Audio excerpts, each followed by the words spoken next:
শিমুলতলি গ্রাম। শীতের রাত, কুয়াশায় চারিদিক একেবারে ঢেকে আছে।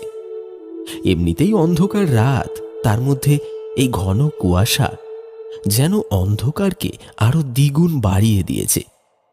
সবে বাজে মাত্র সন্ধে 7টা, তাতেই বাড়ির বাইরে মানুষের ছায়া পর্যন্ত খুঁজে পাওয়া দুষ্কর।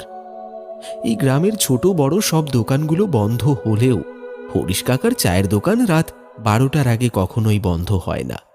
লোকটার শুকনো একহারা চেহারা, বয়স 50-এর কোঠায় পা দিয়েছে। তবে বয়স 50 হলেও লোকটি এখনো অবিবাহিত। পরনে একটা গেঞ্জি আর একটা টুকরো ধুতি। শীত হোক বা গরম, তাকে এই রূপেই সব সময় দেখতে পাওয়া যায়। হরিশ কাকা এই গ্রামের সবচেয়ে পুরনো চায়ের দোকানদার। তিনি অনেক ছোটবেলা থেকেই এই দোকানটি চালাচ্ছেন। বেশিরভাগ সময় গ্রামের ছেলেপুলেরা সবাই তার দোকানেই আড্ডা দিয়ে থাকে। রাত ঠিক 9টায় রাজেশ, ঋষি, দুই বন্ধু হরিশ কাকার চায়ের দোকানে বসে চা খাচ্ছিল আর আড্ডা দিচ্ছিল। এমন সময় তাদের আরেক বন্ধু অজিত সেখানে এসে উপস্থিত হলো। অজিতকে আসতে দেখে ঋষি তাকে উদ্দেশ্য করে বলল, কিরে অজিত, তোর আসতে এত দেরি হলো যে? তোর বিয়ে করার পর থেকে আসতে এত দেরি হচ্ছে, কি ব্যাপার বলতো? আরে বুঝছিস না, বউয়ের আঁচলের নিচ থেকে বের হতে চায় না। কি সব বলিস তোরা? নিজেরা যখন বিয়ে করবি তখন ঠিক বুঝবি। কাকা, এক কাপ চা দিন তো। চা নিয়ে অজিত পাশে থাকা বেঞ্চটির ওপরে বসল। তারপর চায়ের মধ্যে একটা দীর্ঘ চুমুক দিয়ে বলল,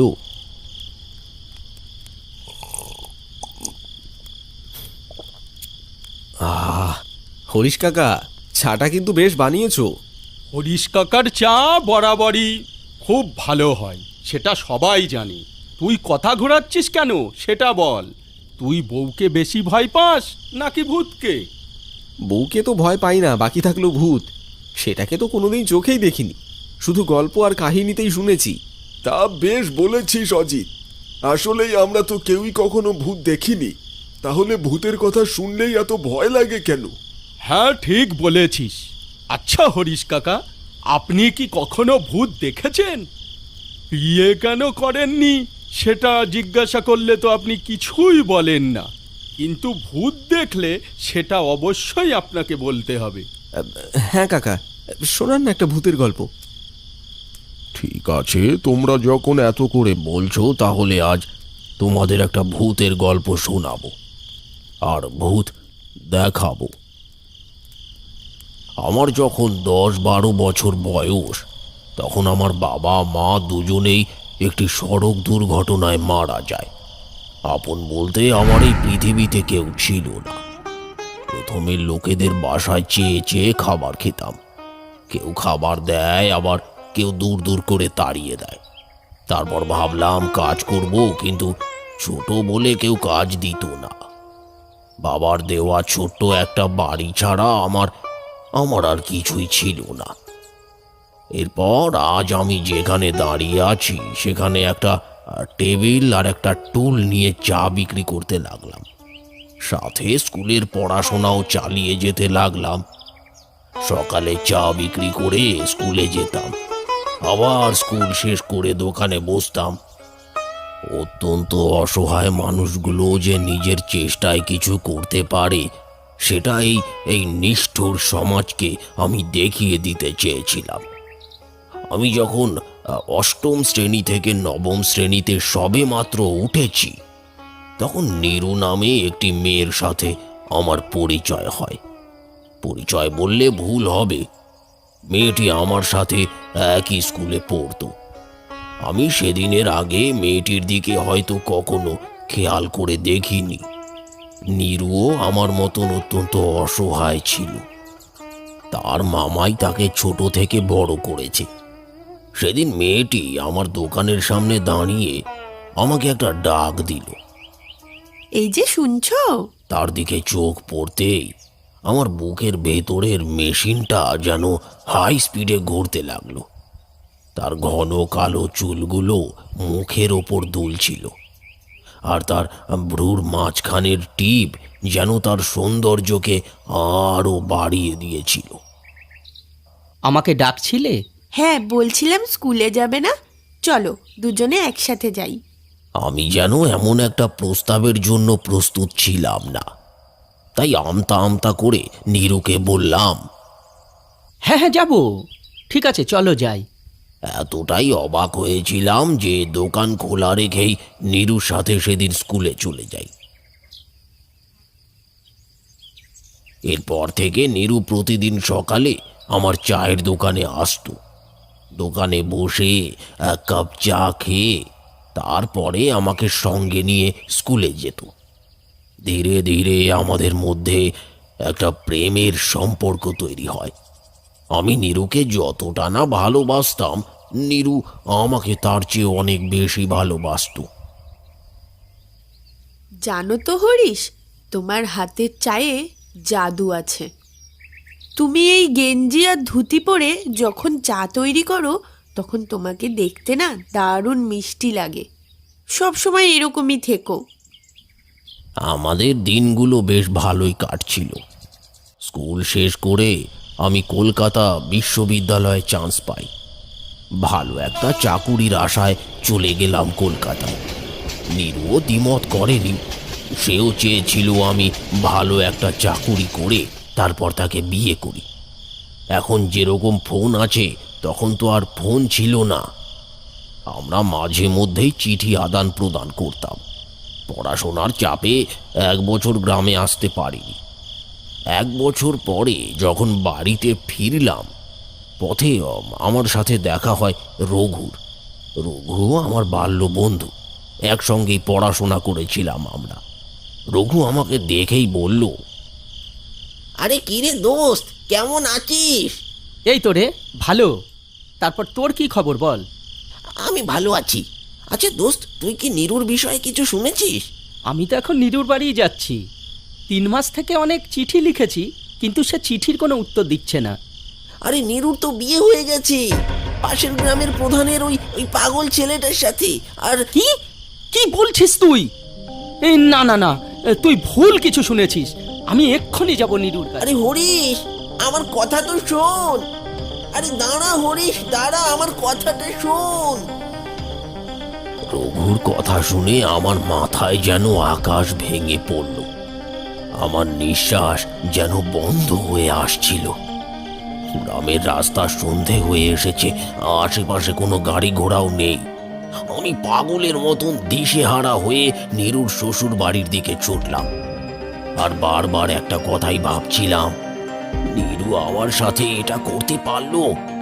সে তো আমাকে ভালোবাসতো, তাহলে এমন কেন করলো? ছুটতে ছুটতে আমি গ্রাম প্রধানের বাড়ির সামনে এসে দাঁড়িয়ে পড়লাম।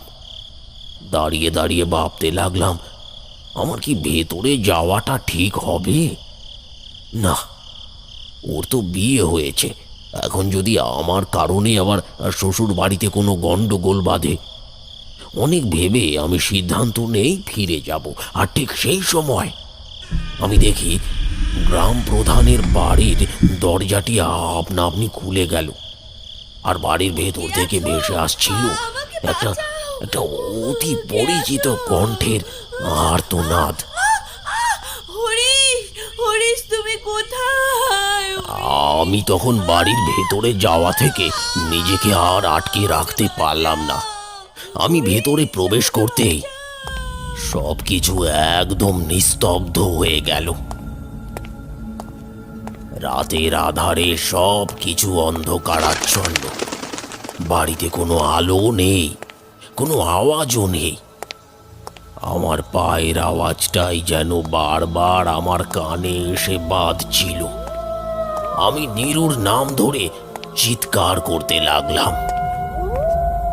নীরু, তুমি কোথায়? হ্যাঁ দেখো, আমি এসেছি। তুমি ভয় পেও না, বেরিয়ে এসো, আমি তোমাকে নিতে এসেছি নীরু। আমার চিৎকারে এই ভয়ঙ্কর পরিবেশটার কোনো উন্নতি হলো না। আমার কথার কোনো প্রত্যুত্তর ভেসে এলো না। বাড়িটা দেখে মনে হচ্ছিল অনেক দিন ধরে বাড়িটা কেউ পরিষ্কার করেনি। আমি চারিদিক ভালো করে দেখছিলাম আর নীরুকে খুঁজছিলাম। হঠাৎ করে আমার সামনে এলোমেলো চুলে আর ছেঁড়া কাপড়ে একটা পাগল এসে দাঁড়ালো।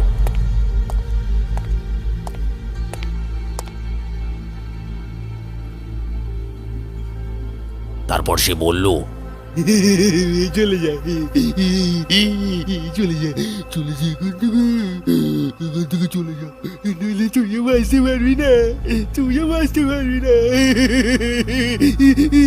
হঠাৎ এমন কিছুর জন্য আমি একদমই প্রস্তুত ছিলাম না। ভয়ে যেন আমার গলা শুকিয়ে গেল আর আমার শরীর ঘামতে লাগলো। পাগলটি কথাগুলো বলে ভয়ঙ্কর একটা হাসি দিয়ে ও অন্ধকারের মাঝে হারিয়ে গেল। আর আমি ঠায় দাঁড়িয়ে রইলাম সেইখানে। আমি শেষবারের মতন নীরুর নাম ধরে আবার ডাকলাম। নীরু, নীরু, তুমি কি এখানে আছো? নীরু, কিন্তু আমি তো স্পষ্ট শুনেছি নীরুর আওয়াজ। সে সাহায্যের জন্য চিৎকার করছিল। তাহলে কি আমি ভুল শুনেছি? মনের ভুল মনে করে আমি ফিরে আসার সিদ্ধান্ত নিলাম। আমি ফিরেও আসছিলাম, কিন্তু হঠাৎ করে কেউ পেছন থেকে আমার হাতটি টেনে ধরল। আমি সাহস পাচ্ছিলাম না পেছনে তাকানো। তারপরে নীরু মনে করে সাহস জুগিয়ে আমি পেছন ফিরে তাকালাম। আর তারপরে যা দেখলাম তা দেখে আমি ভয়ে মাটিতে পড়ে যাই। নীরু, তুমি? তোমার এ কি অবস্থা? তোমার এই অবস্থা কে করেছে? বলবো হরিশ, আজ তোমাকে সব বলবো। তোমাকে সব বলবো বলেই তো তোমার পথ চেয়ে বসেছিলাম এতদিন। আজ থেকে প্রায় 7 মাস আগের ঘটনা। আমি সেদিন পোস্ট অফিস থেকে তোমার চিঠি নিয়ে বাড়ি ফিরছিলাম। পথে আমার সাথে দেখা হয় গ্রাম প্রধানের। আই মেয়ে, শোনো। হ্যাঁ বলুন। তুমি কার মেয়ে? কাঠমিস্ত্রি মহেশ আমার মামা হন। আমি তার বাড়িতেই থাকি। আচ্ছা, ঠিক আছে, যাও মা। আমি বাড়ি ফিরে আসি। পরের দিন কলেজ থেকে বাড়ি ফিরতেই মামা আমাকে বলল, শোনো নিরুমা, আমি পাশের গ্রামের গ্রাম প্রধানের ছেলের সাথে তোমার বিয়ে ঠিক করেছি। যদিও ওনার ছেলের মাথায় একটু সমস্যা আছে, কিন্তু ওনাদের অনেক টাকা পয়সা আছে মা। তুমি অনেক ভালোই থাকবে। তোমার জন্য বিয়ের আগেই তারা 10 বিঘে জমি লিখে দিয়েছে, আর বিয়ের যাবতীয় খরচা ওনারাই করবেন। আশা করছি তুমি আমার উপরে আর কোনো কথা বলবে না। তুমি তো জানো মা মারা যাবার পরে বাবা আর একটি বিয়ে করে। সৎ মায়ের অত্যাচারের থেকে বাঁচাতে মামা আমাকে তার বাড়িতে নিয়ে এসে নিজের মেয়ের মতোই ভালোবাসা দিয়ে বড় করেছে। তাই আমি কিছুই বলতে পারিনি। পরের দিন আমার বিয়ে হয়ে গেল গ্রাম প্রধানের পাগল ছেলেটির সাথে। বিয়ের দিন রাত থেকেই শুরু হলো আমার ওপর অমানবিক অত্যাচার। পশু নামক গ্রাম প্রধান আমার ওপর জবরদস্তি করত। রোজ রাতে আমাকে তার কাছে থাকতে হতো। সে আমাকে বিভিন্নভাবে নির্যাতন করত। এই যে দেখছো আমার মুখে কালো কালো দাগ, জানো একদিন তোমার একটা চিঠি পেয়েছিল আমার বিছানার নিচ থেকে। তারপরেই সে আগুন দিয়ে এভাবে আমার মুখ পুড়িয়ে দিয়েছে। আর আমার পাগল স্বামী এইসবের কিছুই বুঝতো না। সে এইসব অত্যাচার সহ্য করতে না পেরে একদিন রাতে আমি গ্রাম প্রধানের দুধের গ্লাসে বিষ মিশিয়ে তাকে মেরে ফেলি, আর নিজেও সেই বিষ পান করি। আর আমিও চলে যাই এই কষ্টের জীবন ত্যাগ করে। আমি অনেকবারই তোমাকে সব কিছু জানাতে চেয়েছি, কিন্তু জানাতে পারিনি। আমার জীবনটা তো নষ্ট হয়েছে। আমি চাইনি তোমার জীবনটাও নষ্ট হোক। তুমি আমাকে ভুল বুঝো না। আমি তোমাকে অনেক ভালোবাসি, আর আমি তোমাকে ঠকাইও নি। কথাগুলো বলে এক বুক কষ্ট নিয়ে সে কোথায় যেন হারিয়ে গেল। তবে এখন সে রোজ আসে আমার কাছে। আমরা দুজনে আগের দিনের মতোই চা খাই, গল্প করি, তারপর আবার সে চলে যায়। আমি অনেক ভালো চাকুরি করতে পারতাম, কিন্তু করিনি, কারণ আমার হাতের চা নীরুর ভারী পছন্দ। আমার অনেক পোশাক আছে, কিন্তু আমি সারা জীবন শুধু নীরুর জন্য এমন পোশাক পরে থাকি, কারণ তাকে আমি এখনো খুব ভালোবাসি। হয়তো তোমাদের বিশ্বাস হবে না বা আমাকে পাগল মনে করতে পারো, তবে আজ তোমাদের সেটাও প্রমাণ দেব। তোমরা ওই ওই ওই পাশের গাছটির পেছনে গিয়ে লুকিয়ে থাকো। নীরুর আসার সময় হয়েছে, একটু বাদেই সে আসবে। হরিশ কাকার কথা মতো তারা গাছটির পেছনে গিয়ে লুকিয়ে থাকল। খানিকক্ষণ বাদে দেখা গেল সুন্দর একটি মেয়ে হরিশ কাকার চায়ের দোকানে এসে বসেছে। তারপর তারা দুজনে চা খেতে খেতে অনেকক্ষণ গল্প করল। তারপর মেয়েটি কোথায় যেন মিলিয়ে গেল। সত্যিকারের ভালোবাসা এরকমই সুন্দর হয়।